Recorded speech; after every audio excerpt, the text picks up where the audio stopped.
If you would have asked me even 3 years ago if I could picture myself in a cocktail dress holding up an apple on the set of a Bravo reality show, I would have told you to lay off the nose candy. It wasn't exactly where I thought I'd be at 37, but when the opportunity to join the cast of RHONY presented itself, I decided to go for it. I felt so vulnerable knowing the world would see this. Of course, I also knew it would make for great TV. When the episode aired, the media compared me to a Tasmanian devil because I was such an intense windstorm of emotions, and it was true. I was simultaneously trying to handle a grueling new work schedule and being filmed most of the time, which is the most unnatural, intense thing ever, alongside trying to manage my alcoholism. The trip to Newport took a toll on my relationships with my castmates. It was hard to know where the line was with them. Some booze-fueled brawls and late-night antics were received with delight, while other escapades generated biting criticism and drama. After that trip, I wanted to cool it, both with drinking and with stirring up the shit on camera. I pride myself on owning my mistakes and knowing when to make amends. It was similar to how I felt the morning after our infamous night at Ramona's home in the Hamptons, where I threw the tiki torches across her yard. I knew that I was in the wrong, that we'd made a big mess during our drunk shenanigans. When I woke up, the first thing I did was clean up and apologize.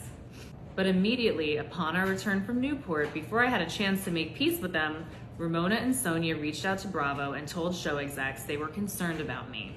They said my behavior had scared them. For some reason, I was scary as a blackout drunk, unlike the other women who get wasted and wild on the show.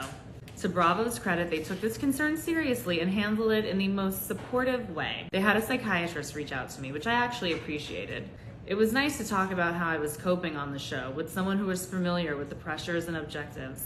While it wasn't clear if Ramona and Sonia's concerns were about my well-being or their own, I did thankfully have a supportive circle of friends who had my back throughout this process. As a former Real Housewife of New York, these are 5 things that I would never do. Number 1, I would never, ever get fully nude, destroy somebody's backyard, and potentially set it on fire. Number 2, never wear a mesh bucket hat. Number 3, this is obvious, don't get blackout drunk on national television.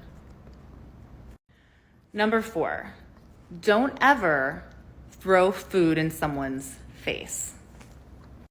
Number 5, never dirty dance and steal the spotlight at another woman's birthday party.